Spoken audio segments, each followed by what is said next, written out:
因為台下都好想人，即係好多人好想講嘢嘅，咁所以我都俾個機會台下講完，咁一次過首先俾周樹峰答好冇？咁就我見到舉咗手好耐㗎啦，中間即係後面都有啲最遠嗰位先啦，不如。但係呢度係咪有人揸咗咪啊？係咁啊，係啦，最遠嗰位先，唔好意思啊，要你走動。係啦，其他想發言嘅不如試多次啊，係啦。咁啊，前面呢位啦，男士，跟住係。大家好啊！首先咧，我想同阿周同學講咧，我哋呢啲冇讀過大學嘅人，亦都經過6·4嘅人咧，就想講俾你聽，你傷害緊我哋嘅某啲位。我記得最近你上有線嗰個節目咧，就同阿李卓人同埋知青組嘅人喺度講緊説話嗰陣時咧，首先第一樣嘢講6·4嘅議題咧，有時我會覺得唔好笑笑口。個原因係俾人哋感覺你對呢個議題尊唔尊重。當天我睇足1個鐘頭，你對好多唔認同嘅説話，你陰陰嘴喺度笑，俾人哋嘅感覺尊唔尊重呢？同埋而家大家講緊個溝通，頭先阿黃晴峰講過一句説話好啱啦。歸公保姆論，不論邊一邊講出嚟先都好，呢啲係傷害咗雙方嘅説話。但係到今天為止，純粹只係用一句協議就希望解決咗成件事嘅話，對經過嘅人係一個傷害。頭先你講緊嘅悼念純粹係一個儀式嘅話，心正成名又好，乜嘢都好。如果係咁嘅話，2次世界大戰我經過英國讀書嘅，2次世界大戰香港有戰後紀念日㗎，香港死咗好多人㗎，咁係咪同香港有切身關係啦？咁係咪應該要本土意識上邊係咪應該要處理呢件事呢？好多軍票嘅事件同香港人發生過嘅喎，如果你咁講，係咪應該要處理一下呢啲同本土使命本土有關嘅嘢呢？同埋仲有一點，你頭先不停講6·4同本土，頭先嗰位太太話點解要揀6·4？其實你嘅講法已經講咗啦，我唔好話我，因為我聽你講嘅，所以我用我嘅講法演繹翻你嘅講法。你嘅講法就係話6·4呢件事同本土係有個聯繫，但係我唔想講6·4，我要講本土，所以我一定要揀6·4呢個日子。如果純粹講本土同自決嘅話，日日都可以講㗎。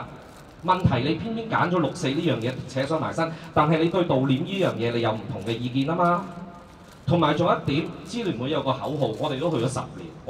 我都想同孫曉蘭講，我唔認同所有嘅嘢㗎。同樣道理，我去結婚，我去喪禮，我可以人到禮到，我可以禮到人唔到都得，白金做白金唔到都得。但係講緊嘅一樣嘢就係話，中國土地裏邊，香港係唯一一個可以公開悼念6·4嘅地方。如果你喺，我記得你喺有線嗰度講咗一句説話，就話罷課幾個人都可以，或者你哋之前搞過任何活動嘅話，如果任何一個自決或者港獨議題，又或者6·4都好，你爭取唔到大部分嘅市民認同嘅話，你認為你可以成功咩？如果你嘅論述純粹係講咁簡單嘅嘢嘅話，你就希望可以令到大家明白去跟你嘅走法嘅話，好對唔住咯，呢一刻我聽完你講。我唔覺得你講緊嘅嘢係可以說服到好多人咯。好，唔該晒。跟住係前面嘅不如俾咗中間嗰位男士先啦，係啦，因為咁工作人員唔使周上周落，係啦。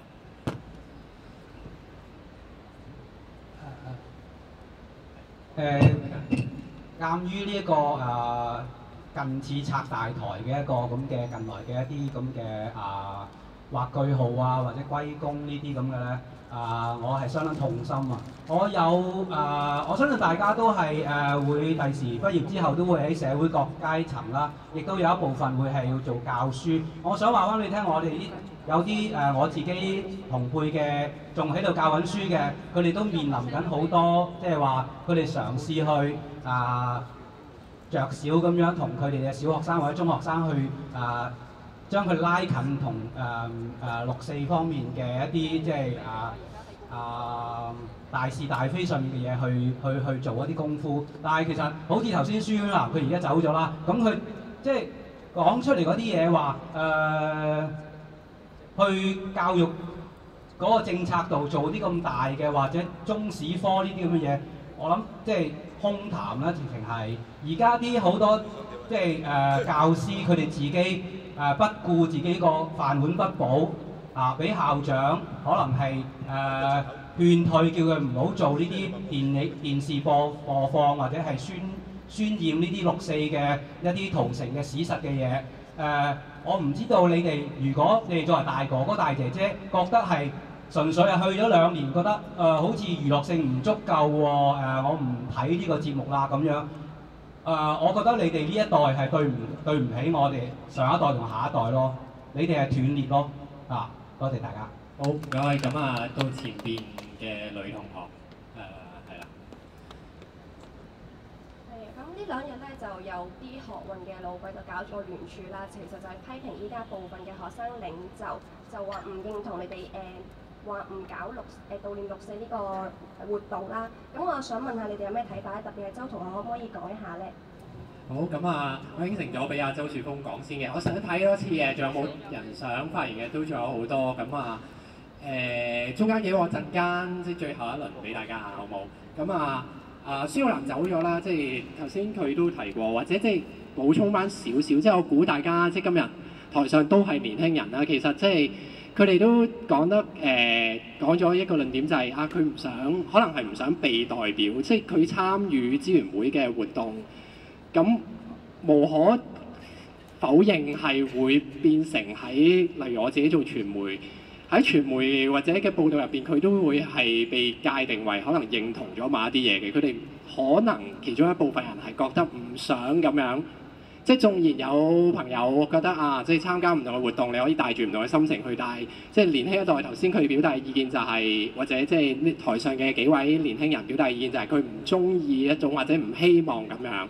嘅一種，我估即係有唔同嘅意見，我哋去澄清翻大家個分歧喺邊啊！所以我頭先都不停喺度追問，就係我好希望能夠理解到究竟即係或者大家分清楚究竟個分別喺邊度，即係例如港大佢聽晚搞個論壇，佢有悼念，佢點解有？中大11間院校搞嗰個論壇，聽日冇，咁頭先有人再追問點解冇，咁啊即係各樣嘢你一次過回應啊，周樹峰。Testing，係咁Frank 唔係黃澤亨，又嗌咗你 Franco 添。我回應咗黃澤亨嘅講法先，即係頭先講到話，阿黃晴峰都講過，話即係究竟悼念本身需唔需要作用咧？好坦白講，悼念係一個好唯心嘅嘢。咁我都頭先講咗好多次啊，即係心正成名即可。咁但係問題就係頭先無論支援會也好，黃晴峰也好，都講到話，即係成個儀式其實唔單止係悼念。成個儀式喺佢哋嘅眼中其實係一個抗爭。咁如果你將呢件事唔係單單定位為悼念，而係將佢定義為一個政治作用嘅抗爭嘅時候，我哋就必須問你作為一個抗爭有咩作用呢？而呢個就係點解我哋會話支援會行禮如儀嘅地方。如果佢單單係一個悼念呢，佢冇作用係完全可以嘅。但係佢哋當不斷話自己係一個政治抗爭嘅時候，咁我哋就必須要反問。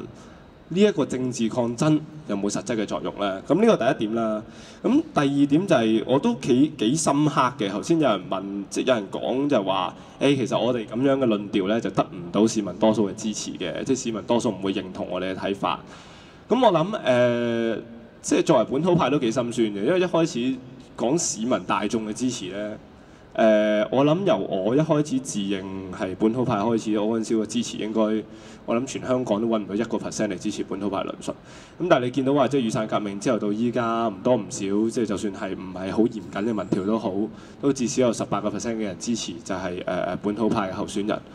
咁呢一個支持日後會唔會即係隨住不斷嘅辯論，隨住更加多嘅事實嘅澄清，更加多偏見嘅理解之後，會係更加多呢？我唔敢講。但係我想必須要澄清一點，就係係咪冇人支持就代表件事係唔啱？喺呢個 moment 冇人去贊成，係咪就代表我哋唔需要堅持落去呢？我諗如果係抱持咁樣嘅諗法嘅話，伽利略又唔需要堅持佢嘅天文發現啦。我諗法國大革命都唔需要堅持啦。咁支持同埋道理上啱唔啱係冇必然關係嘅。同埋即係如果真係要講民意支持就係真理嘅話，我相信香港係唔應該回歸嘅嚇。即係一個中性啲嘅講法叫主權移交。即係當年民主回歸論喺即係我唔記得咗邊份報章嗰個民調，依家近日不斷俾人炒翻起上嚟啦，係即係10%嘅支持率都冇。咁但係終歸我哋都係主權移交翻俾中國。咁所以話用翻呢個論調，香港直情唔應該回歸中國添，香港直情更應該喺80年代就同中國切割咗添。咁樣。咁我要回應嘅咧就大概係咁多啦。咁如果咪仲有老鬼聯署係咪？係啊，唔記得咗，差啲唔記得老鬼聯署。老鬼聯署我有睇過一次嘅。咁我諗成篇嘅聯署最主要其實都係近日好多抨擊我哋11間院校一啲好常見嘅論點啦。咁但係我想回應一個位就係、任何即係佢篇聯署最後話，任何有良知嘅人，如果我冇記錯，任何有良知嘅人咧都唔應該忘卻呢段歷史。我只能夠講話，我哋唔出席支聯會嘅維園6·4晚會咧，同我哋忘卻咗整件事咧，係完全係兩件事嚟嘅。我諗我哋即係特別，我唔能夠代表其他10間院校講啦。咁但係我至少我作為中大學生會代表，我只能夠講係我對於6·4嘅印象依然好深刻。經過由我初中開始去過好多次支聯會6·4晚會，我亦都同我之前嘅學生領導，同我啲即係更上嘅上莊一樣，係對於支聯會有好多不滿，但係同時都係對於6·4係有好多嘅記憶，同埋都由着6·4咧係有唔少嘅諗法。咁所以話我哋係咪代表唔去支聯會6·4晚會，就係從此就忘卻6·4，從此就係甚至係詆毀6·4嘅意思咧？我諗係冇咁嘅關係。好唔該你。唔好意思啊，即係作為主持都比較即係，因為我嘗試將即係唔同嘅諗法都嘗試去釐清一啲嘢。首先第一樣就係我估話忘卻嗰個歷史嗰樣嘢咧，其實係講緊當一個悼念儀式冇咗嘅時候，或者即係發揮唔到個力量嘅時候咧，會唔會令到未認識嘅人或者冇咁記得嘅人記唔起或者忘記咗咧？即係呢個係我估其中一啲嘅論點或者一啲諗法。第二樣嘢兩條腿走路係未回應嘅，即係黃生嗰個論點。兩條腿走路即係悼念同埋論壇。我諗完全係可以一齊做咯，但係問題就係即係現實限制，我哋係嗰個時間個 schedule 係好1分鐘都唔得緊。即係你即係好客觀地，孫耀南頭先話1分鐘啫嘛，問我1分鐘，即係我諗即係悼念。即係你哋係選擇咗唔做，即係我諗你唔好用，即係我諗好簡單就係你而家係選擇唔做嘛，11間院校，而唔係時間上即係1分鐘都唔得嘅話，咁我諗係兩個要點。第一點就真係時間問題，第二點就係我哋當日嘅核心係並不在學術討論，唔係並不在係悼念咯。好嗱，都係嗰句啊！即係頭先，如果冇打斷大家咧，都希望大家尊重唔同嘅大家嘅發言嘅空間。好，跟住就係即係你會唔會回應我嗰個？係即係再答多一次就係1嚟。唔緊要啦，好啦，咁啊唔緊要。因為咧時間實在有限啊，即係輪到我哋時間緊迫啊。咁咧因為原本咧就大會咧係有第2節嘅，咁好快咧就俾台上有機會咧講一次佢哋有關即係身份認同嘅問題啦，即係大家對身份認同嗰樣嘢，或者香港人又好，中國人又好，或者等等，以至同6·4嗰個關係。咁每位發言，特別係頭先講得比較少張士瑩之類，即係其他同學或者其他嘅嘉賓可以講完，跟住我就會再收一輪嘅意見，然後就再俾機會台上回應啊。所以每人1分鐘至2分鐘啦嚇，克制啲。喂，聽聲。我諗即係關於身份認同同埋即係6·4同香港人之間嘅關係，我諗即係我啱啱都有講過。即係首先講翻身份認同啦。咁當然我係一個土生土長香港人啦。咁我嘅身份認同都係一個香港人啦。咁但係即係我哋望翻6·4呢件事件嘅時候，咁我啱啱同埋港大會長孫耀南其實都講過，其實6·4之於香港人意義其實都係重大嘅。咁即係當年港人去一齊支援呢場嘅8·9民運，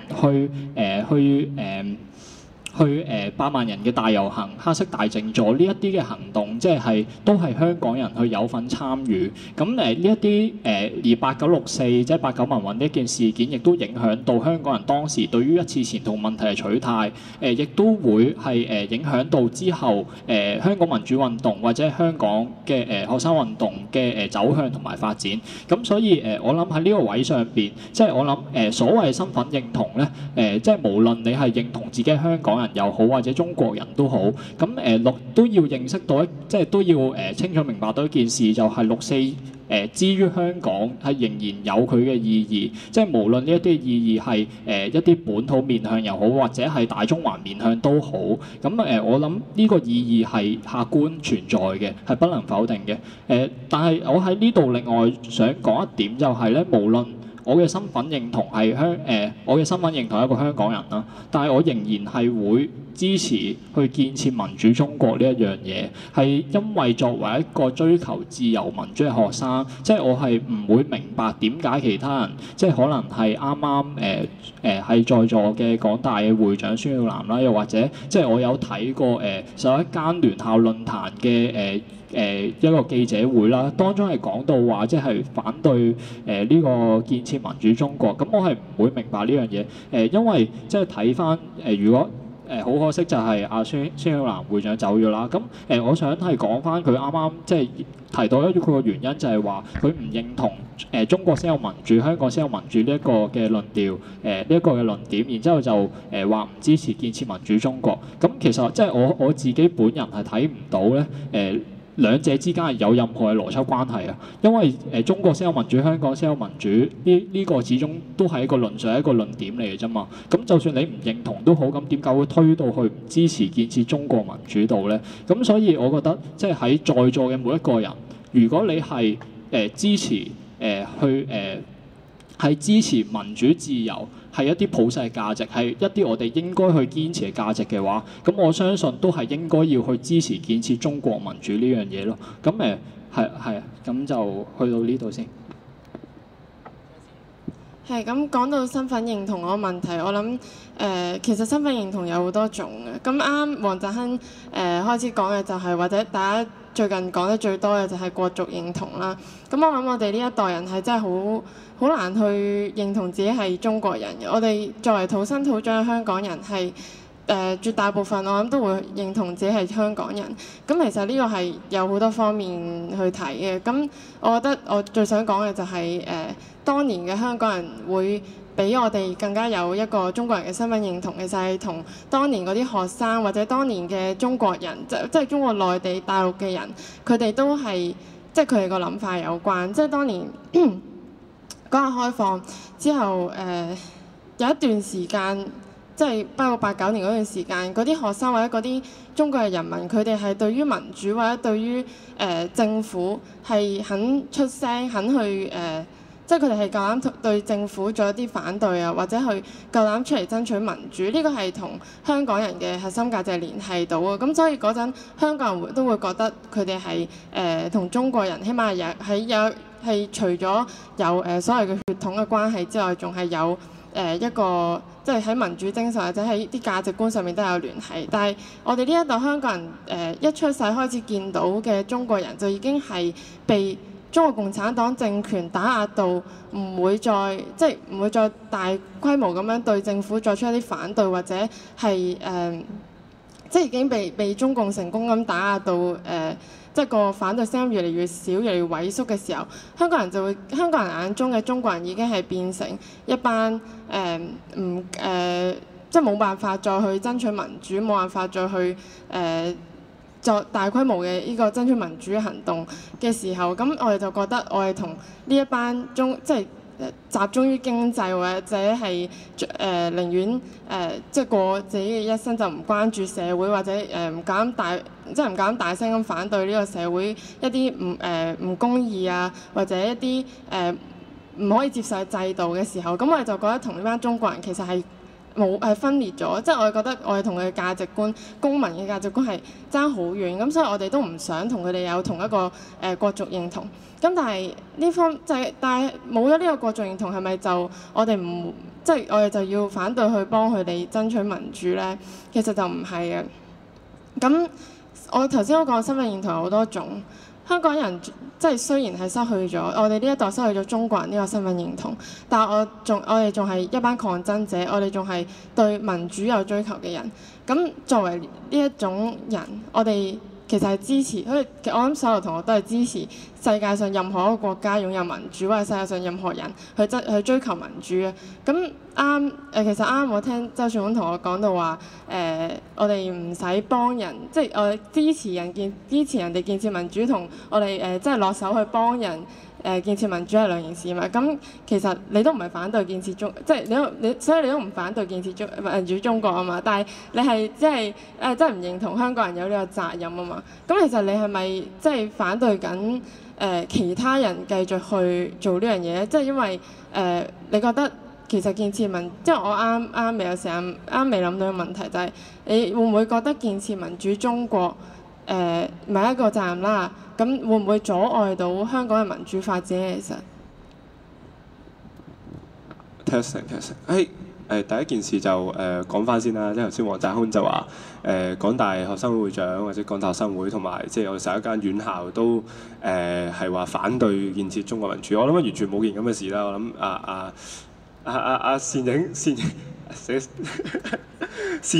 善盈都已經同我哋係即係澄清咗，即係我哋我哋12間咧都冇講過話係反對建設民主中國嘅，我哋甚至係即係覺得即係中國即係亦都係一個好大嘅地區啦。如果佢有民主，我哋必然係支持。咁但係回應翻頭先嘅論點啦，即係話我哋會唔會覺得話喂建設民主中國就會阻住咗建設香港民主啦？我諗兩者之間嘅關係係喺今時今日依然係曖昧不清嘅。咁但係至少我諗我哋都冇任何嘅權利，亦都睇唔到有強烈嘅證據或者係論點，我哋係會唔俾人去建設民主中國，或者覺得建設民主中國喺本質上呢就係傷害香港。我諗我亦都唔會有咁樣嘅論調啦，至少喺即係呢一年裏邊。咁所以話喺就算係本土思潮咁即係有爭議性又好啦，即係崛起嘅當下，本土派都唔會對於中國有民主係有太多嘅反對聲音。咁但係好啊，講翻今日主題，即係我點樣睇我自己嘅民族認同咁樣。我諗好簡單一句就係我覺得我淨係香港人咯，呢個非常之簡白。咁啊點解唔係中國人？我諗即係 follow up 一定係呢條問題。咁啊文化上啦。持守嘅價值，相信嘅意識形態，我哋平日嘅生活習慣，以至到我哋利益，都係有好大嘅差別。特別係利益嘅情況底下，大家係一個咁緊張嘅地緣關係，利益有衝突係在所難免。咁喺呢個情況底下，要香港人或者至少係即係新一代啦，係去承認自己同一個自己文化上啦、價值上啦。意識形態上都差咁遠嘅民族，而佢哋同你嘅價值有陣時又會有好大嘅衝突嘅時候，仲要承認大家係同一個民族呢，我相信係強人所難咁樣。咁所以話喺當下，我自己就唔會認同我自己係一個中國人，而實際上，中國人呢一個當然在座會有人反對啦。咁但係裝作中國人呢個概念係喺孫中山先生嘅革命之前係基本上係仲未。即係叫做好明確地發展，中國係一個好現代嘅概念，而實質上你睇翻中國人呢一個所謂身份認同或者所謂民族嘅內部咧，其實佢至少都係由56個民族所組成。呢一紮民族互相之間嘅文化價值都差距甚遠。我甚至能夠講話，當初將56個民族劃歸為一個叫做中華民族嘅想像體，其實都係 serve for 呢個 political agenda。咁所以你話一個咁 artificial、咁 political 嘅嘢，係咪叫做天然有個責任，甚至係理所當然就要我哋去認同呢？我相信就必然地唔係啦。咁啊，多謝大家。係咁樣啦，即係回答身份認同咧，就好似咧，經常都係即係如果咧你係喺唔同場合咧答唔同，例如如果喺本土派或者係一啲即係唔係一定本土派，即係總之喺某啲年輕人啲啦嘅場合咧，你答中國人咧，你會死㗎。咁咧，如果咧你係一啲老啲嘅地方答咧，你係香港人咧，你都會死㗎。但係咧，其實咧呢一個咁樣嘅爭議咧，其實喺呢個嘅即係以往係冇乜點出現。點解？因為其實以往根本覺得呢個唔係一個好重要嘅問題。當而家我哋喺度爭奪緊身份認同或者係一個即係嘅話語權嘅時候，我哋當然會將呢個擺得好高啦。即係話我係香港人。咁啊，同時我就一定唔係中國人啦。我係中國人，咁我一定唔係香港人啦。但係其實咧，身份咧本身係多元嘅，即係你係咁樣講好虛啦。咁但係我諗你係即係多多少少可能在座嘅，我相信就算你係認同你係中國人嘅，其實你都會係因為你係喺香港生活好多年啦，可能其實你都唔會否認你係香港人㗎嘛。所以其實呢啲身份本來好多，即係可以係好多重嘅，唔應該係由人哋去定義嚟嘅。因為而家咧經常咧即係中國咧去定義個國籍咧，其實係非常之法西斯。點解咁講咧？因為咧只要咧你係即係黃皮膚嗰啲咧，即係總之係你嘅貌似華人啦嚇，貌似中國人嘅咧，咁咧你就係中國人啦。咁啊大鑊啦！咁然後嗰啲嚟到即係嗰啲南亞裔同國籍唔同啊，南亞裔又好，或者係其他唔同膚色人又好，嚟到香港咧，或者係嚟去中國嘅土地上面咧，就唔會被承認係中國人。所以其實咧，即係我想講出嚟就係以即係膚色嚟分你係咩國籍咩人種咧，其實係我覺得係好膚淺，已經係咪好落後㗎啦？係咯，咁所以我覺得係無論係香港人定中國人，其實佢身份都應該被尊重，即係呢個係阿媽係女人嘅道理啦。咁咧，但係我想講嘅就係咧，其實點解我哋即係如果我哋成日都高舉話我哋因為我哋支持人權，因為我哋支持自由，所以咧我哋會係覺得平反六四，記住六四係緊要嘅話，咁其實咧周會長咧頭先嘅一啲論調就好容易將我哋駁到啦。咁但係咧，我覺得我哋應該咧勾出咧嘅一個重點就係咧。六四咧係對於咧香港嘅意義喺邊度？就係因為咧頭先我一開始講過，佢逼街事變啦、黃雀行動啦，呢啲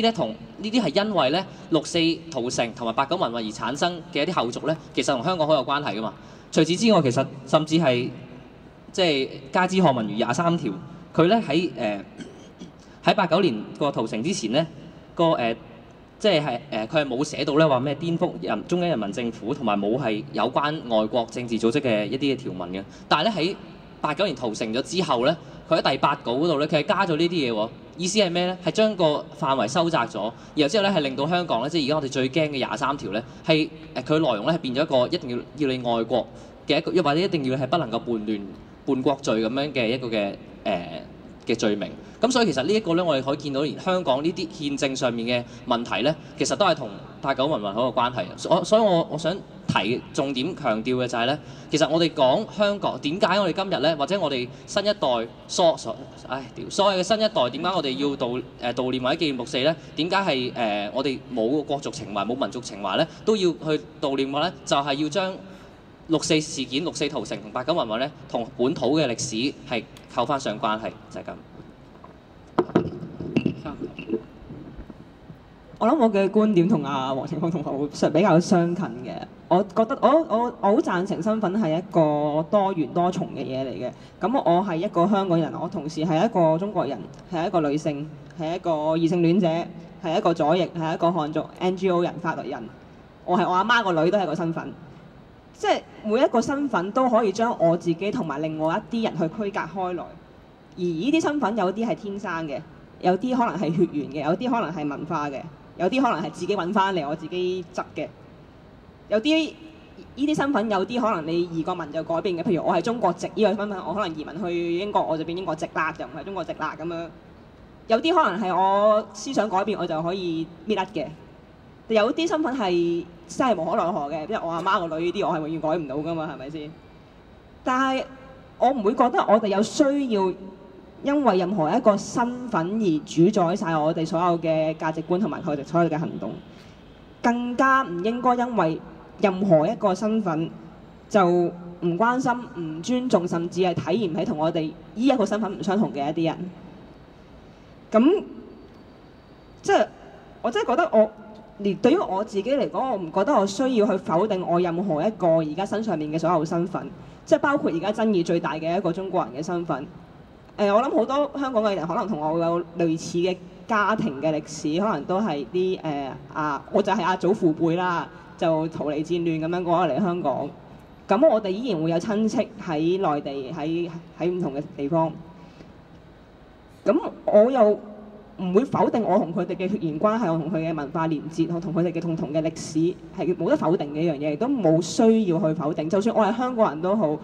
我好彩我出生喺香港。咁我啲親戚佢唔好彩冇走落嚟，係咪就應份我要俾佢哋高一等呢？即係反而個角度位，反而係我係咪應該更加humble少少，更加謙虛少少，或者更加感激自己嗰種幸運之餘，即係當我俾佢好彩嘅時候，其實簡單啲講，我係咪應該去用呢種好彩去幫翻佢哋手呢？即係唔好講責唔責任啊！即係一個人嘅良心嘅位咯，我覺得呢個係，而唔係話我否定咗我同佢嘅任何關聯咯，冇得否定嘅呢樣嘢。咁所以我覺得係咯，身份呢樣嘢，我就係我啦，我就係各種各樣好多重嘅身份嘅一個綜合體。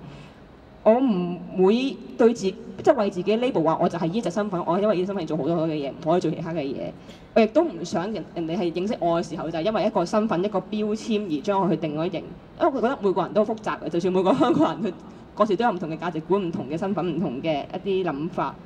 咁係咯，其實身份呢個嘢，我覺得唔應該係一個對任何人嘅枷鎖咯，而係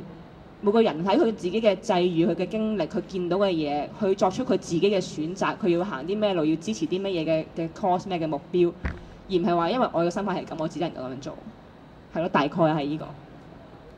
喂，係唔該晒。咁啊，雖然超晒時啦，咁啊主辦單位冇阻止我，咁我應承咗咧都要俾台下繼續發言嘅。咁我估真係即係盡量精簡啦嚇，即係大家克制1分鐘內一定要講晒你所講嘅嘢。咁啊台講埋先嚇，台上咧陣間咧每人咧就最後1分鐘回應啦，所以一聽到你啊諗定運作啦嚇，真係會比較控制時間比較嚴謹啲啦呢方面。咁啊好，一次過舉晒手啦，係啦。咁啊中間嗰個舉咗好耐㗎啦，咁啊即係啦。咁啊，喂！但係發過言嗰啲，我俾咗機會其他先啦嚇，即係都唔係先㗎啦，係啦。咁啊，不如後中間啦，中間呢位灰色衫係嘛？定係啦呢位。跟住嗰邊有位黑色衫嘅朋友，係啦，係邊位啊？我聽咗講嘢，但係佢即係有一樣嘢冇講，就話佢學生身份對於悼念嗰個意義係乜嘢？其實89民運咧，其中一個好重要嘅主體咧，就係北京嘅學生。其實同你哋一樣嘅，佢哋係要有獨立自主，同埋對抗強權，同埋堅持到底。好多觀念咧，其實同香港而家你話本土也好，或者支持民運也好嘅學生，同你哋一樣，你哋都係搞學生運動嘅。我就好唔明白點解，即係嗰班學生同你哋一樣有共同嘅理念。而家佢哋去為咗自己嘅理想，為咗自己想追求嘅嘢，犧牲咗個生命，可以隨便作為一個學生運動嘅參與者，就同其他人講話呢個悼念嘅意義咧，都唔知喺邊度嘅，或者係個形式咧有啲問題嘅。咁呢啲係咪重要咧？你冇諗過即係話你哋都係學生，佢哋又係學生，點解你哋唔會去尊敬佢哋，去了解佢哋點樣實踐到學生運動嘅精神咧？你哋都係搞緊運動咋？我估你哋得幾年去搞㗎咋？你都係啱由預科或者由大學開始參與學生會，你哋都係探索緊學生運動對你哋同社會之間嘅意義係乜嘢？但而家擺喺你面前就係嗰班喺89年去實踐咗真正咩叫學生運動嘅人，點解你哋可以隨便話悼念冇價值咧？或者係話嗰啲形式啲咩？我真係好唔明白㗎，一啲尊敬嘅意思都冇嘅咧。我覺得呢樣嘢你真係要諗下點解咯。好咁啊，唔該晒隔離嗰位啦，唔使行遠啦。好唔好意思啊，我嘅事啊。關於6.4嗰個問題咧，我覺得你哋有個位，我覺得好奇怪嘅。你哋就係不斷話支聯會做嘅嘢好儀式化啦，冇咩實質嘅意義或者冇實質嘅作用，甚至搞到27年個晚會集會都係淨係嗌口號，一啲進展都冇。咁但係問題嘅，我亦都睇唔出你哋依家講緊嘅所謂嘅起碼聽日嗰個11個院校嘅討論。可以俾到我哋乜嘢感覺係會有實質嘅意義或者有實質嘅作用，尤其是你哋講話學術討論，咁但係孫耀南不過佢走咗啦，話2年之內可以結束呢個討論喎，咁即係點樣啊？咁我點樣睇得出你哋做嘅呢啲嘢係有意義或者有實質嘅作用啦？好啦，你哋講話可能要6.4編入教科書嗰度，咁但係呢啲嘢要過立法會，問題嘅係立法會，我哋依家都知道成個建制派擺晒喺度，再加埋公民組別隨時就可以反對我哋，過埋23條，甚至可以逼我哋禁止我哋講6.4，你哋講6.4就即刻拉晒你哋，甚至殺埋你哋。咁你哋咁點樣咧？你哋唔出聲，跟住然後就成日話建制派喺度阻住晒。咁樣你哋所做嘅嘢，好容易都會淪為你哋所認為支聯會所講嘅儀式嘅問題。即係呢樣嘢，我想要提醒你哋，你哋點樣俾到我哋一個感覺係話，你哋依家做緊嘅嘢同支聯會唔同，支聯會係一個形式發言，你哋唔係，你講唔到俾我聽，一直都冇。咁最大嘅問題就係話6.4呢個問題，你哋成日話平反6.4呢個好似唔關我事，唔係一個好強烈嘅責任，冇咁嘅必要去咁做。但係我覺得呢個唔係必唔必要性嘅問題，因為6.4係一件咩事咧？好簡單嘅啫，就係中共係殺人犯，佢係你個鄰居，佢住喺你隔離，而佢上一次所殺嘅就係住喺你樓上嗰班嘅鄰居，即係話佢殺晒你樓上全家。咁你係咪可以完全唔理佢？你覺得我冇責任去理佢啦，完全唔關我事啦，我只係講人自決咧？唔可能噶嘛，因為你行過個門口，話唔定佢就想殺你㗎個殺人犯。即係話我哋依家講港人自決個問題，可能頭先嗰位先生走咗啦，佢話解放軍個軍人喺後邊，佢隨時可以派軍隊走嚟殺晒你哋。你唔可以話，因為你係中國人，我係香港人，大家河水不犯井水，佢哋唔開槍，又或者大嗌我是中國人，毛主席萬歲，然後佢哋唔殺你，冇可能噶嘛。即係如果用黃子華嗰個秋前算賬去講嘅話，就係話。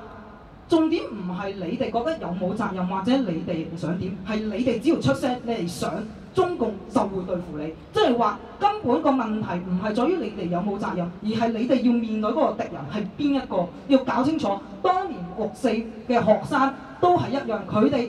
發生過呢個咁樣嘅慘劇，就係因為中共佢哋有一啲咁樣嘅過程，有咁樣嘅行動。你哋依家做緊嘅嘢，只係去空談一啲理想，或者冇一啲好實質嘅嘢，冇去認真去睇6·4究竟係一件點樣嘅事，係咪就咁一個講民主、自決或者平反建設民主中國咁簡單？唔係啊，係同一個政權鬥爭。但係我睇唔出你哋有所謂對政權鬥爭嗰個理解喺度。如果冇嘅話，你哋做嘅嘢其實最包尾都係一啲空談嘅理想，咁都係冇實質嘅行動，冇實質嘅作用㗎喎。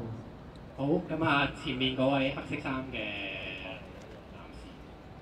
係喎，唔該晒。咁時間有限，其實我大概有4點想講嘅啫，其實。咁第一點咧就關於嗰個身份認同嘅問題。其實我懷疑咧，其實台上面各位咧，其實當我自己本身都海不精啦。咁但係對於身份認同嗰方面，可能大家要再討論多少少，因為啱啱聽到好多其實好矛盾嘅部分。咁其實咧，啱啱大家台上面有部分人講嘅嘢，其實係好正就係講緊我哋一直國民教育嘅時候，我哋反對點解我哋覺得黨國要分啊嘛，係咪？咁但係咧，啱啱聽到嘅時候，聽好多黨國不分嘅部分，咁其實好容易好大嘅邏輯謬誤嘅。舉例子係咩咧？就係即係當啱啱聽到啲，點解我哋唔會幫，即係唔會去出手支援內地嗰邊咧？因為覺得可能佢哋個文化制度都同我哋唔同啦，咁樣係咪？咁我哋覺得好似好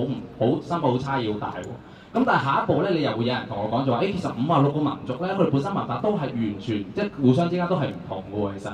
咁樣，咁一方面又講多元，下一部分你又覺得內地所有人都係一樣嘅文化諗法，咁好矛盾。咁另外就係個身份就係講緊，啱啱有朋友講得好好，其實就係抗爭者或者學生嘅身份，你點睇咧？即係舉個例子，我過去參加6·4晚會嘅時候咧，我覺得我同佢係一個更加近嘅關係，講緊一個抗爭者，一個學生參與運動嘅人。而相對地，我望住一個揸住香港身份證嘅梁振英咧，我又唔覺得同佢哋同一服務喎，其實。即係呢個身份嘅多元性就喺呢一度啊嘛，其實。咁所以我覺得啱啱其實好多位都係好即係好模糊嘅其實咁樣。咁但係另外一個我覺得好特別，今日其中好得着嘅位就發覺，好神奇喎！原來中大學生會嘅會長啦，同埋啱啱有知記嘅呢個代表啦，啱啱發言咧好神奇，呢其實好多位都好相似嘅其實。即係我本身諗住點解鬧咁大交咁，突然間咁似，原來冇乜分別嘅喎其實。即係舉例子就係知記啱啱有講，中國有民主，香港先有民主呢件事係唔係佢哋強調嘅部分嚟嘅，根本佢哋唔係咁諗嘅。咁大家都講，跟住大家同時又講緊，6·4對香港個民主個發展嘅價值好大影響喎，又係一樣嘅。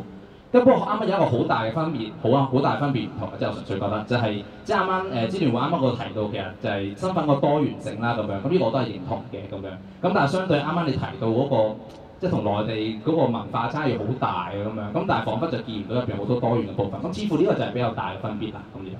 係啦，咁另外咧就係即係啱啱仲有一個好重要嘅部分就想講，就係即係點解啱啱好多人可能發言都係對住周會長啦咁樣。咁其實我覺得要諒解其實，因為咧大家可能對於你嗰個發言覺得好多矛盾，或者覺得係違心，即係違背良心個違心，即係同身邊講嘅係唔同嘅咁樣嘅意思。點講咧？即係舉例子就啱啱一個好大一個驗證嘅場合就係，究竟你一個論壇你坐低搞個零兩個鐘啦，係咪？咁1分鐘嘅悼念係咪真係咁難咧？咁如果呢個狀態你同我講我做唔到咧，其實真係好難令人相信。我即刻諗起嗰1分鐘係咩？1分鐘咧就係當年咧港大學生會會長李子樹對住李克強嚟香港訪港嘅時候咧，佢就話一直好平反6·4，但係點知有人發現到，原來佢坐低有幾分鐘時間係同李克強係咁不斷咁交流溝通咁樣嘅喎，咁啊發講我哋嗰時有個問題就係，究竟1分鐘時間夠你講幾多句平反6·4咧咁樣？咁點解佢做唔到？就正正我覺得佢違背良心。其實佢口講嗰套同埋佢心裏邊諗嗰套係唔同啊嘛，咁樣咁所以啱啱我覺得最大部分咧就係呢一個即係衞生嘅部分啦，咁樣。咁而最終就係1分鐘到嘅，即係1分鐘。爭一句，好快，係啦。咁我覺得啱啱對我嚟講，今日最大嘅得着係咩咧？就係見到其實即係澄清翻，原來學界嘅諗法都好多唔同諗法嘅。即係舉例啲，至少回歸翻嗰個題目悼念啦，咁樣係咪？咁咧啱啱有即係呢個一句已經過咗啦，唔好意思，前邊呢位陣間有機會再同一齊交流下，好冇？係啊，即係雖然唔係紅館，未必使罰錢啦，但係都阻住好多支援嘅朋友，即係佢哋都係啦，工作咗好耐。本嚟好多嘢想講嘅，不過時間短就講一個啦。就係、其實咧，因為咧，其實我覺得咧，而家咧喺香港咧，成日都會講一個詞語啦，香港人身份認同。但係咧，其實咧，在座咁多位咧，其實都不停用呢一個香港人身份認同咧。但係其實我哋唔知咩叫香港人身份認同。每一個人講嘅嘢裡面都有太多嘅出入，但係每一個人都會講香港人身份認同。而其實咧喺香港，如果要講香港人身份認同，如果亦都要講翻我哋香港本土嘅話咧，其實咧亦都不能不提6·4，亦都不能不提8·9民運。因為其實香港開埠以嚟最大嘅一個香港本地嘅由香港人參與嘅抗爭，其實就係8·9/6·4，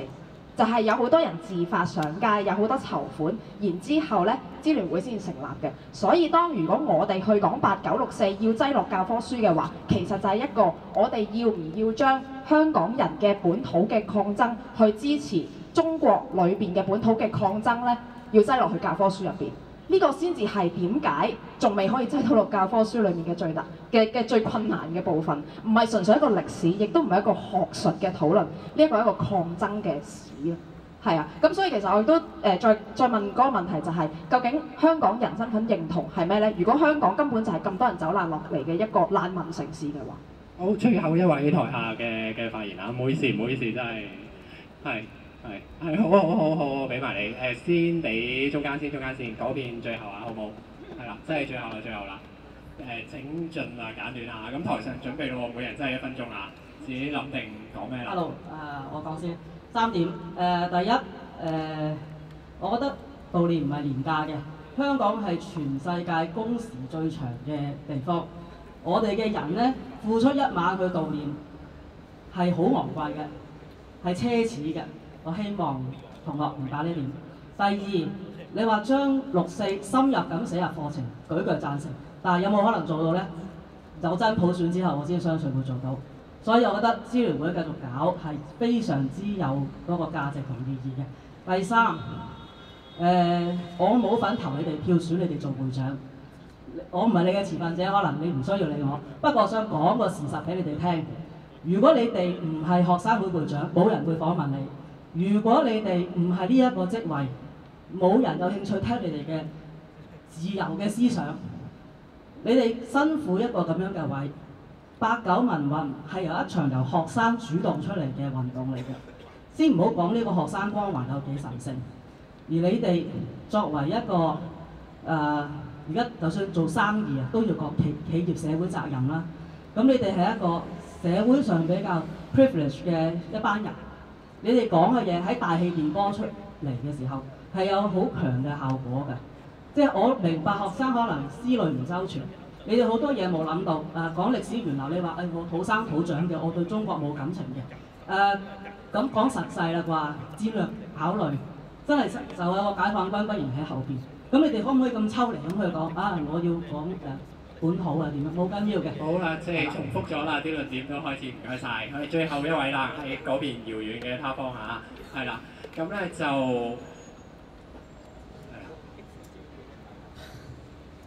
我都係仲快啦，1分鐘啊嘛。首先，我會認同支聯會咁多年嘅努力啦。咁參唔參加係一個個人問題啦。咁冇必要去參加6·4。咁集會啦，支聯會啦，我講緊。咁每代人都有唔同嘅悼念方法啦。咁其實你話參唔參加與否，只不過係討論嘅觀點嘅問題啦。咁無謂再啊嘛，今年參唔參加，各位自己決定好嘛。第二樣嘢就係香港人點樣帶領啊？呢樣都係一個討論嘅問題，冇必要再討論，好嘛？好，唔該晒。咁啊，有唔同嘅論點啊，亦都即係年輕人有唔同嘅意見或者即係嘅背景或者角度唔同，有冇人想即時回應嘅？如果冇咧，就又順翻次序啦。最遠黃澤亨。喂 testing。主要有3個點想回應翻啦。第一個就係、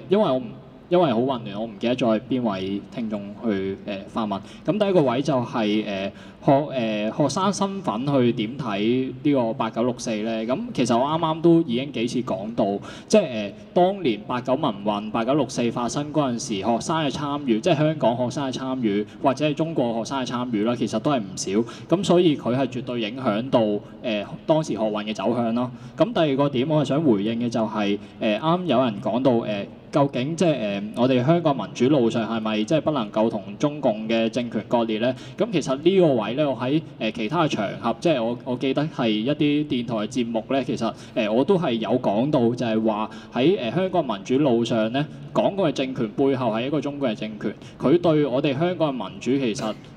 即係始終係有一種掣肘喺度，即係你就算唔理佢都好，即係可能有啲論調就係話你唔好理佢啊，你理佢嘅話就會增加佢認受性啊。咁但係問題就係你唔理佢，佢都會理你㗎嘛。即係好似你唔理佢，中國唔會出本白皮書話香港人係冇剩餘權力，即係佢就唔。即係唔係你唔理佢，佢就唔會去詮釋，即係重新詮釋一國兩制嘅定義㗎嘛。咁所以即係我呢個點，我喺其他場合都強調過，就係喺香港民主路上係不能夠同中共嘅政權即係完全割裂開嚟。就算我退一步講，即係香港已經得到咗民主啦。咁但係現實政治考慮就係到時中國即係身為一個大國係一個鄰國，咁佢對於即係一啲地緣政治例如話一啲人即係人口嘅影響啦，又或者係經貿嘅影響，其實都係會對香港造成一個影響。咁所以係咪真係能夠完全同中國或者中國嘅政權割裂咧？我覺得唔係嘅。而第3個點我係想回應嘅就係即係我想代表理大學生會度強調一點就係咧，我哋從來冇否定過一個所謂悼念嘅意義。我哋咧聽晚咧喺我哋理大學生會咧會係喺理大入邊咧係會有一個小型嘅悼念會嘅，咁個過程咧就係會有宣讀死難者名單啦，亦都係會即係做一個默哀啦。咁如果有興趣留低嘅朋友，亦都會做一個討論。即係我哋希望聽晚咧係懷住一個最莊重嘅心去表達對一班民主烈士嘅敬意。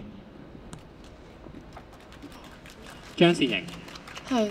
咁我好想首先講翻中國民主同香港民主個問題。咁我好同意黃澤恩所講，就係你話你喺香港爭取民主，咁喺香港對抗緊嘅嗰個政權背後其實就係中共政權，其實佢哋係冇分別嘅。即係你睇梁振英點樣選出嚟，你會睇到其實港共即係香港嘅政府同中共嘅政府其實係冇乜分別。咁當你對抗緊同一個政權嘅時候，咁即係中共嘅影響永遠都唔會喺香港消失。其實即係好似啱，其實周會長佢講到一樣嘢就係話，佢話蘇聯而家解體之後，即係俄羅斯佢即係對佢其他嗰啲獨立咗嘅國家係冇影響啦，即係佢哋仲係好好地生勾咁喺度。但係其實我認為香港如果係完全即係香港嘅民主完全同中國係嘅嗰個政權或者中國嘅民主割裂嘅話，其實你即係無疑係會出現即係芬蘭化咁嘅情況，即係你啱話佢哋係好地地啦，但係芬蘭而家仲未夠膽加入北約啦。咁其實呢個都係一個即係你唔理解個唔理本身最強大嘅嗰個政權，其實佢對你永遠對你都係會有個影響嘅。咁同埋就係想講翻呢個論壇佢本身。即係啱有位觀眾佢就講到話呢個論壇其實係顯示咗學界有好多唔同嘅聲音。其實都睇到學界今年搞嘅3個，即係大約係有3個論壇啦，即係一個係港大，一個係11聯校，一個係我哋理大教院同教大同埋LingU嘅呢一個啦。咁其實個分別就係話港大佢哋係會搞悼念，但係佢哋認為最重要嘅都係即係關於未來嘅學術討論。咁但係中大即係包括中大一個11聯校，佢哋就唔搞悼念啦，因為佢覺得即係你啱講到話悼念，唔係你啱講到話悼念其實係即係冇內涵，即係悼念如果係形式嘅話係冇內涵啦。咁同埋你。即係分1分鐘出嚟，都即係現實上考慮係做唔到啦。咁而我哋同理工理工大學佢哋就會覺得即係一方面我哋會搞呢個論壇講下年輕人嘅聲音啦，另一方面聽晚我哋都會搞悼念啦。咁其實呢個即係呢個論壇希望俾大家睇到年輕人即係所謂嘅呢一代其實都唔係一個，即係我哋可能講上一代嘅時候，我哋就會成日都賴到啲咩封閉啊，或者守舊啊，或者愛國啊呢啲咁嘅字眼，其實即係用世代嚟到定義成全一代，即係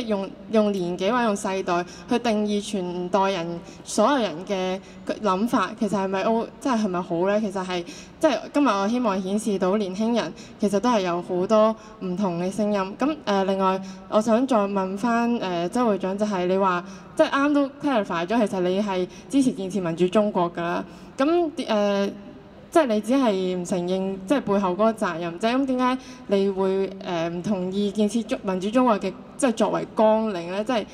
係咯，即係因為我見你喺11聯校嗰個記者會上面都講到話，你係唔認同建設民主中國呢個綱領，所以你即係要自己搞一壇，就唔會參與支聯會個晚會咁。即係既然你係支持建設民主中國，而且你啱都講到即係你話建設民主中國會唔會阻到香港民主咧？你話仲係有曖昧關係，咁即係你都唔可以好明確咁講到建設民主中國對於你即係本土派做緊嘅有關香港民主嘅嘢係有任何嘅阻礙㗎嘛，或者任何傷害。咁你點樣睇你對建設民主中國嘅一個即係作為綱領嘅一個反對咧？周樹峰 testing。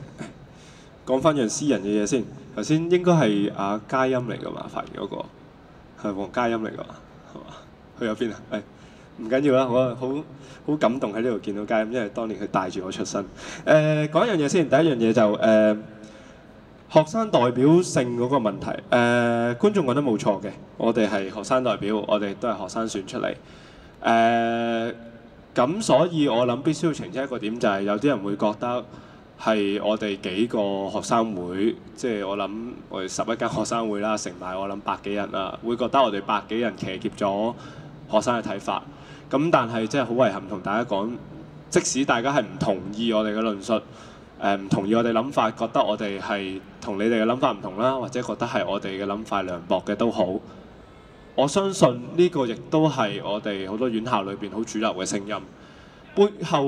背後點解會有一個咁樣嘅分歧？我諗亦都係需要大家係逐步係去反思，同埋係 look into， 即係好仔細 look into 咁樣。頭先有人講到話，即係我哋即係大家都係學生啦，咁點解要咁樣係去侮辱啲先烈同埋抗爭者？我諗必須要澄清一點，就係我哋唔同意嗰個悼念儀式，我哋唔同意個晚會，或者甚至我哋唔出席嗰個6·4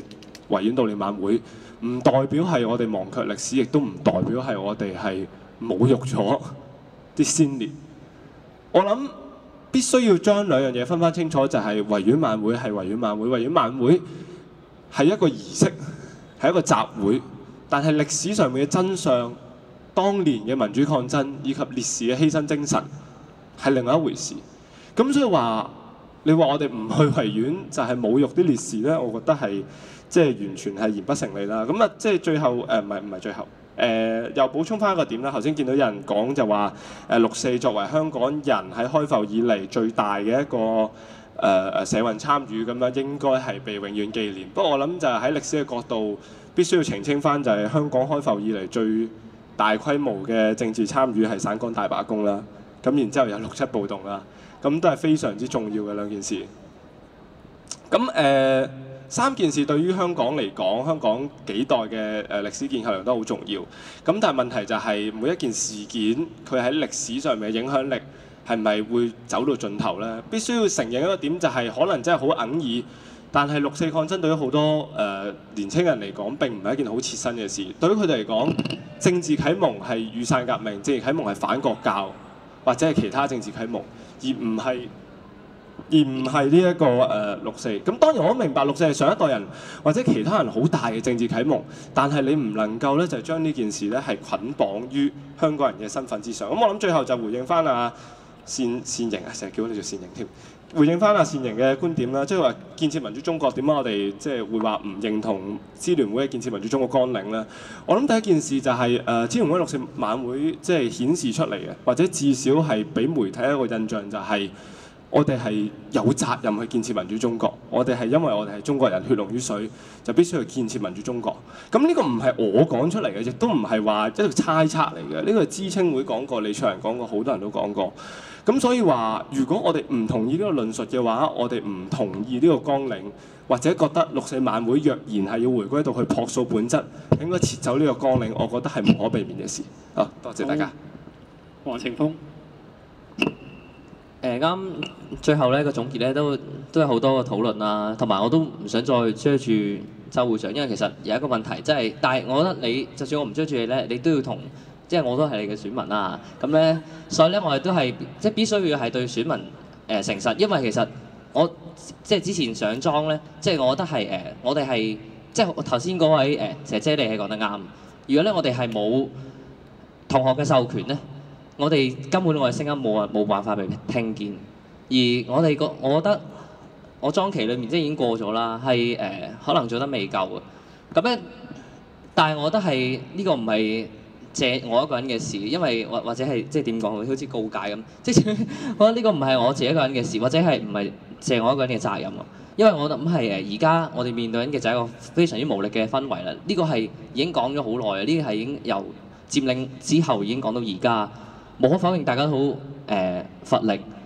面對住中國咁大嘅強權咧，係覺得係無謂再打佢啦，不如我哋打啲細，不如我哋淨係留意自己最即係比較微觀或者比較貼身嘅一啲嘢啦嚇。咁所以我哋就不如唔好去理咁大嘅中國嘅民主啦。呢種係一個我理解係一個無力感嚟嘅，因為我哋喺佔領之後，一個咁大規模運動，我哋都唔可以有少少嘅改變。梁振英即係而家泛民好中意講梁振英下台係一個好緊要嘅 agenda 啦，但係就算緊唔緊要都好，當時都做唔到啦。呢個情況有啲似六四之後咧，屠城之後咧，成個中國咧嘅人心嘅一個改變好相似，我覺得。即係我覺得雨傘佔領係不能夠係去類比嘅，因為真係差好多倍。但係我覺得係人嘅個心理質素有啲相似，就係好無力啦，唔知點改變啦，唯有向前看啦。錢就係個錢咁解啦。咁所以就去翻一個好 personal， 自己我搞掂我自己就 OK 咁樣一個嘅地步。我覺得六四同香港歷史嘅關係咧要梳理。仲有一樣嘢就係六四之後，中國嘅社會究竟佢係會變，佢究竟佢啲人係面對住咩困境咧？佢哋係喺中國裡面嘅一啲嘅社會運動或者政治運動係究竟點樣發生咧？定因為係發生唔到咧？去睇翻究竟我哋香港點樣去走出而家困局咧？既然我諗係冇人反對，無論係任何派別都唔會反對。而家我哋面對緊係同一個敵人就係中國啊嘛。當然可能有啲人覺得左膠都係敵人啦。咁但係我覺得最大問題係中共嘅話咧，其實我覺得而家我哋即呢一段歷史係必須要被重新去反省，就係屠城之後，究竟啲人係點樣去走出佢陰霾，定係走唔出咧？我哋唔可以再俾呢個歷史再重蹈覆轍咯。咁所以我諗係off the top， 即係我唔係回應緊在座任何樣嘢，但係我希望係仲能夠去講嘅時候都可以係同大家分享下，係。好。另外仲有一樣嘢，唔好意思，有3點要釐清嘅就係咧悼念抗爭同埋咧呢個嘅悼念啦，同抗爭同政治參與咧係唔同，我覺得要分開。同埋咧，我覺得咧悼念咧唔係抗爭，但係悼念咧佢能夠咧儲一個力量咧，佢能夠咧係幫我哋抗爭用。咁同埋算啦唔講，就係咁，多謝晒大家。好，周幸彤。哇！最後總結好大壓力啊！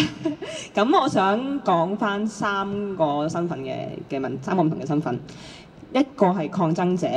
尤其係國內嘅抗爭者。我成日聽到呢個論述就係覺得國內嗰個反抗因為高壓啦，越嚟越沉寂啦。其實我覺得呢個完全係相反嘅，同而家中國社會發生緊嘅所有抗爭。其實自習近平上台以嚟，因為顛覆國家，因為使用顛覆國家罪而俾人捉嘅人係呈越嚟越多嘅上升趨勢。起碼我哋好不完全嘅統計已經知道有32位嘅朋友係因為講緊顛覆國家係俾人告緊嘅，而家呢一刻喺監獄入邊嘅。咁呢個32位即係講緊習近平上台之後，之前嘅我都未計，劉曉波嗰啲我都冇計入去。咁亦都喺過去3年，我哋都見到每年起碼都有一次大規模嘅抓捕民間抗爭者、民間公民人士嘅一個抓捕潮。每次牽連嘅起碼100人，我都未講嗰啲細啲嘅規模嘅一個拉人啦。大嘅每年都有一次，起碼每次過100人，呢啲都係中國民間社會抗爭嘅力量，都係中國民間社會嚮往緊同我哋一樣嘅普世價值、民主自由嘅一股力量。而我哋成日話要建設中國民主，唔係叫你同我啲淨係向錢看嘅一個大陸生意佬企埋一齊。我哋一直講緊就係同呢一班國內嘅抗爭者企喺一齊。咁我覺得，所以大家去批評中國冇抗爭嘅時候，其實先應該去了解翻中國嘅抗爭形勢，即係了解翻點解佢會越嚟越高壓。正因為抗爭越嚟越激烈，中國政府先越嚟越高壓。而家連中國嘅民間講嘅係比香港激進咗好多嘅，佢哋講緊嘅係我哋唔要改革，我哋要回到革命。咁係咯，咁所以另外都同埋順手做過少少宣傳啦。咁我哋6·4之後會有一個聲援翻國內一班俾人拉嘅維權律師嘅一啲 campaign 啦。咁如果我覺得大家係真係認同呢個建設中國民主嘅呢個綱領，認同要為呢件事做嘢嘅話咧，其實應該去支持翻國內嘅維權人士、國內嘅維權律師、抗爭者嘅。咁我哋都會同一班其他民間團體去搞呢個咁嘅709律師抓捕嘅 campaign 啦，都希望可以邀請到各位同學、各位有心嘅團體去加入，去真係可以做啲嘢去少少都好去幫下建設中國民主嘅呢一個 cause。咁第二個身份講支聯會啦。咁我其實成日想澄清嘅一點咧，今日喺 BBC 啲報導都好混淆嘅，成日覺得支聯會係政黨，其實支聯會咧係啦，係一個民間團體，係一個為咗某一個目的而成立嘅民間團體。我哋唔係話要迎合選民口味，我哋要點樣轉我哋嘅嘢。咁我哋嘅成立嘅原因就係我哋要達到嘅目的啊嘛。咁因為社會潮流而話，我哋為咗迎合多啲人去支持我哋就改目的啦。咁我哋成立嚟把鬼咩？咁我覺得咁公民社會就係咁啦，各種唔同嘅民間團體去多元咁存在，有人去爭取中國民主，有人去做香港本土嘅事。咁你覺得你想參與邊個組織咪邊個組織咯？咁其他人嘅存在，即係唔會因為社會潮流傾邊樣嘢，而所有嘅民間組織都要將佢嘅綱領、佢嘅宗旨、目的轉晒到傾嗰樣嘢㗎嘛？係咯。咁同埋支聯會亦都係一個聯合會嚟嘅，佢唔係我哋依班常委去話事嘅團體，佢係班會員、班成員團體去話事，佢哋只係主任。咁學聯都曾經係一個主任嚟嘅，但係可惜佢而家退咗啦。咁所以其實如果想支聯會改變嘅朋友都可以係咯，如果你又係成員嘅話，其實你都可以去更加出多啲聲喺支聯會嗰邊係做啲影響、做啲改變嘅。最尾一個嘅身份講翻香港人，我都好贊成啱啱同觀眾所講嘅、聽眾所講嘅，香港人其實係咩嘢？我覺得係要諗嘅。而我自己我當然可能有偏頗啦，我會覺得香港人其實係一種香港人其實係起碼有一種係價值觀，就係話我哋係一個世界嘅城市，我哋係會堅持公義，我哋係會關心其他人，我哋係會支持一啲普世人權嘅價值，我哋係唔會去歧視其他人。即係我覺得呢啲係香港最寶貴嘅一啲價值觀。而家嘅嗰種好排外、好圍城自己管自己事嘅情緒，正係削弱緊我覺得香港最寶貴嘅一套價值嘅，係咯。咁係就咁多先。好，唔該晒咁多位。咁今日嘅論壇呢，就係講緊年輕人談6·4事件對第五代人嘅意義嘅一個論辯。咁我相信即係6·4事件或者89民運喺前4代人啦，我哋所講即係可能係一部分人爭取民主，又或者係不滿中共嘅一個最大公因素。咁嚟到呢一代會唔會有一啲嘅變化？又或者係以往我哋講緊平反6·4係一個照妖鏡，或者係即係有人提出係咁樣嘅講法，又或者係一個分辨即係唔同政治思想嘅一個嘅分界線。咁嚟到而家呢個世代慢慢發展落去，會唔會有所改變呢？即係我相信經過今日嘅論壇，大家都會有一啲嘅諗法，亦都了解咗多咗唔同年輕人嘅諗法。聽晚大家有咩嘅決定，有咩嘅行動，去邊度做啲乜嘢呢？相信大家亦都有自己嘅決定嘅。多謝大家今日參與。今日主辦單位呢，就係理工大學學生會啦、嶺南大學生會啦、香港教育學院定香港教育大學嘅學生會啦。咁多謝大家嘅參與今日嘅論壇啊。咁唔好意思超時，多謝大家。喂，大家好，我係嶺南大學生會幹事會嘅成員文。